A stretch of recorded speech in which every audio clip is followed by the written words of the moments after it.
ताजमहल एक ऐसा मकबरा जिसे बनने में 22 साल लगे, लेकिन उन 22 साल के पीछे थे कई गहरे राज। आखिर क्यों बनाया गया था इसे, और जब ये बनकर तैयार हुआ तो ऐसा बन गया कि दुनिया में चाहकर भी आज तक इस जैसा कोई नहीं बना पाया। क्या वाकई उन 20,000 मजदूरों के हाथ काट दिए थे जिन्होंने इसे 22 साल दिन रात मेहनत करके बनाया था, या फिर कहानी कुछ और थी? क्योंकि 20,000 मजदूरों के साथ खड़ी थी एक और सेना जिसके बिना ये काम संभव नहीं था। 1653 में ये बनकर तैयार हुआ। उस समय किसी तरह का कोई चूना या सीमेंट या कोई कंक्रीट मिक्सचर नहीं था। और एक सबसे बड़ा राज, क्या वाकई इसके नीचे बने तहखानों में कोई मंदिर है? क्योंकि एक शख्स ने इस ताजमहल के नीचे जाकर वो सब दिखा दिया। तो कहानी की शुरुआत होती है जहांगीर और उनकी पत्नी मानवती, जो जोधपुर की राजकुमारी थी, के बेटे खुर्रम से। खुर्रम सबसे छोटे बेटे हुआ करते थे जहांगीर के, तो उन्हें सबसे ज्यादा प्यार किया जाता था। उनके 15वें जन्मदिन पर शानदार पार्टी रखी गई आगरा के किले में, जहां पर अक्सर हर जन्मदिन की तरह इस बार भी उनको सोने, चांदी, हीरे और जितने भी जवाहरात से उनके वजन से तोल दिया जाता था और ये सारी संपदा उनको दे दी जाती थी। लेकिन एक और चीज की शुरुआत होने वाली थी यहाँ से, जहाँ से सारा इतिहास बदलने वाला था। उस समय उनकी उम्र 15 साल थी। तब उनका रिश्ता 14 साल की अर्जुमंद बानो बेगम से कर दिया गया,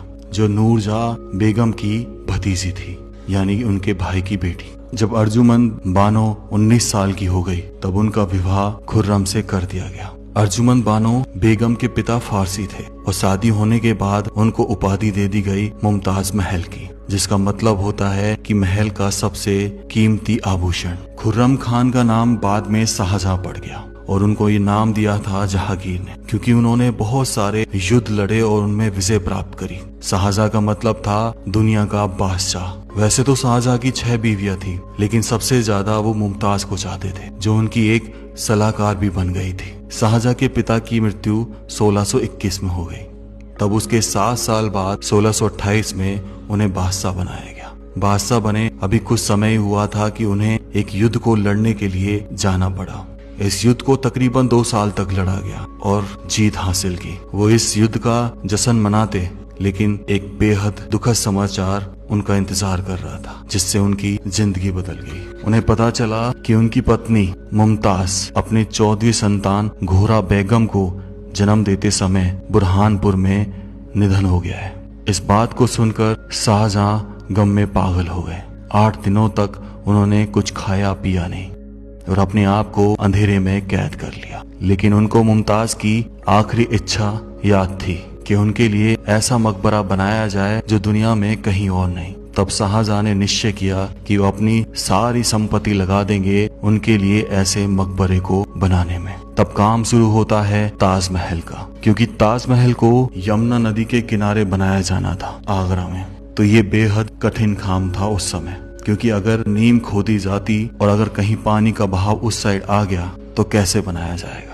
तब इसके आर्किटेक्चर थे अब्दुल हक कुरैशी, जिन्होंने एक प्लान तैयार किया। उन्होंने मजदूरों की सहायता से इसका आसार तैयार करने के लिए कुएं खोदना शुरू किया यमुना नदी के किनारे, और वो कुएं को तब तक खोदते रहते जब तक सख्त सरफेस न आ जाती। जैसे ही सख्त सरफेस आती उसको पत्थरों से भर दिया जाता था। ऐसे असंख्य कुएं खोदे गए और उनके ऊपर फिर बनाए गए पिलर, यानी खंबे। इन खंभों के ऊपर बनाया गया ये ढांचा। अब ये ढांचा इतना मजबूत बन चुका था कि आने वाले कई वर्षों तक ये नहीं गिराया जा सकता था। सतह तैयार होने के बाद अब बारी आती है डिजाइन की, कि अब कैसा डिजाइन किया जाए कि दुनिया में कहीं और ऐसा ना बने।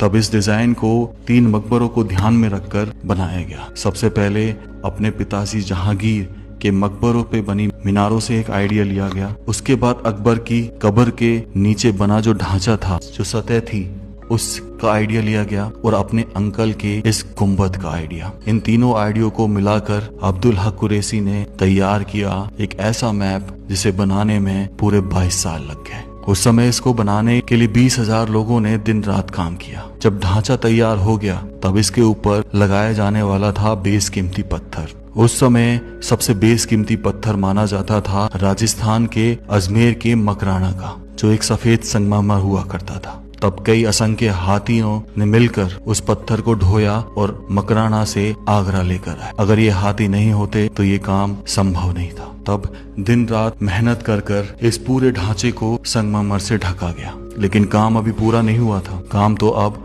शुरू हुआ था। इसमें की गई कैलीग्राफी ऐसी जिसमें 2 तरह के डिजाइन को बनाया जाने वाला था। एक था पिट्टरडूरा और दूसरा था प्राचीन करी। इसमें होता क्या है कि संगमरमर के पत्थरों को नुकीली चीजों से कुरुच के उसमें पत्थर लगाए जाते हैं, बेशकीमती पत्थर, जिसे कैलीग्राफी नाम दिया जाता था। और ये फारसी लोग बहुत अच्छे से किया करते थे। और इन पत्थरों को चिपकाया जाता था एक गम से। वो गम जब आप सुनोगे तो हैरान हो जाओगे। उस गम में मिलाए जाते थे सीरा, लेमन जूस और संगमरमर का पाउडर, जिसको मिलाकर इन पत्थरों को चिपकाया जाता था। और आज तक 450 साल बाद भी ये ऐसा कहीं ऐसा है। और जब भी कोई इसका रिनोवेशन कार्य किया जाता है तब यही गम यूज ली जाती है। उसके बाद ये तैयार हो गया ऐसा ढांचा जिसे आज बना पाना असंभव है, क्योंकि ये किसी बिना सीमेंट, चूना या कंक्रीट के बना हुआ है। आज तो स्टील का यूज करके इसका गुंबद तैयार किया जा सकता है, लेकिन उस समय तो स्टील भी नहीं हुआ करता था। ये आर्किटेक्चर में 22 साल इसीलिए लगे क्योंकि काम बहुत बारीकी से किया गया। इसकी जो 4 मीनारें हैं उनमें एक विशेषता है, क्योंकि ये चारों मीनारें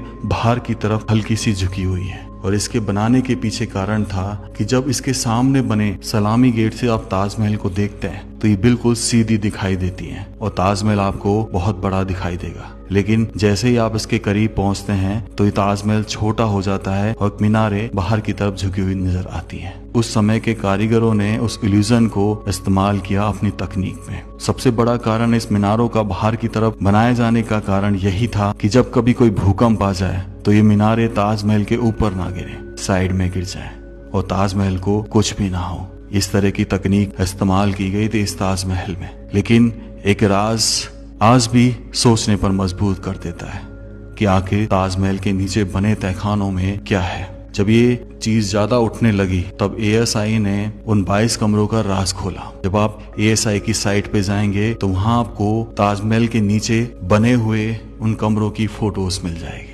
फोटोज को देखकर पता चलेगा कि वहां पर कोई किसी तरह का कमरा नहीं है, ना ही कोई मंदिर है। वहां पर है बहुत बड़ा कॉरिडोर, यानी एक गलियारा, और उसे इसीलिए बंद कर रखा है क्योंकि उसमें जाने का कोई फायदा नहीं। ये 45 एकड़ में जो बना है और इतने बड़े एरिया को घूमने में बहुत समय लगता है, तो इसीलिए कुछ ऐसी चीजों को खोला गया जहां पर आप वाकई में इस जगह का आनंद उठा सकते हैं। इसका प्राचीन दरवाजा जहां से शाहजहां आया करते थे वो इसके पूरब में बना हुआ है, जो आज बंद है।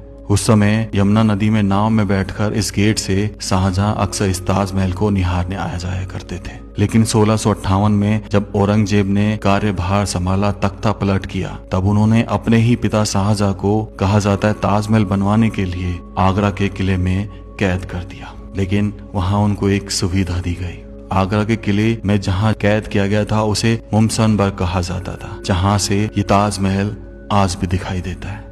डायमंड लगे होते थे, ये लोगों ने निकाल लिए, इसलिए इसको क्लोज कर दिया, खरोंच के इसलिए इसको क्लोज किया गया, क्योंकि डायमंड निकाल के लेके जा रहे थे। स्टोन जो थे कीमती वो लगा।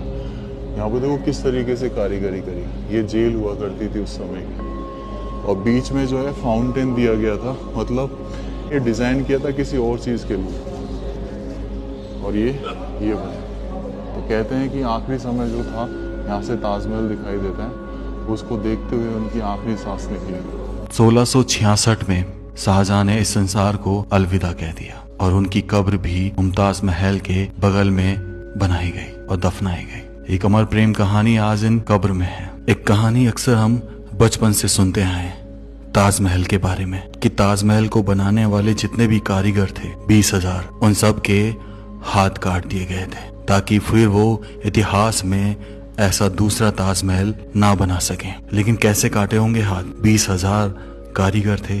अगर एक दिन में भी 100 कारीगरों के हाथ काटे जाते तो एक महीने में 3,000, यानी सालों तक कारीगरों के हाथ ही कटते रहे। और क्या लगता होगा आपको, क्या उन्होंने स्ट्रगल नहीं किया होगा इस चीज के लिए? चलो ये कहने की बात है, इसे ऐसा ही छोड़ देते हैं। एक व्यक्ति ने ऐसा राज खोला जिस पर आप यकीन नहीं कर पाएंगे। जो कब्र हमें ऊपर की तरफ दिखाई देती है, एक्चुअल में वो कब्र है ही नहीं। असली चीज तो इसके नीचे बने तहखानों में थी, जहां पर किसी को जाना अलाउ नहीं था। लेकिन वो व्यक्ति कैमरे के साथ नीचे चल दिया और वहां जाकर पता चला कि वहां कोई मंदिर नहीं, वहां असलियत में बनी हुई मुमताज महल और शाहजहां की कब्र थी।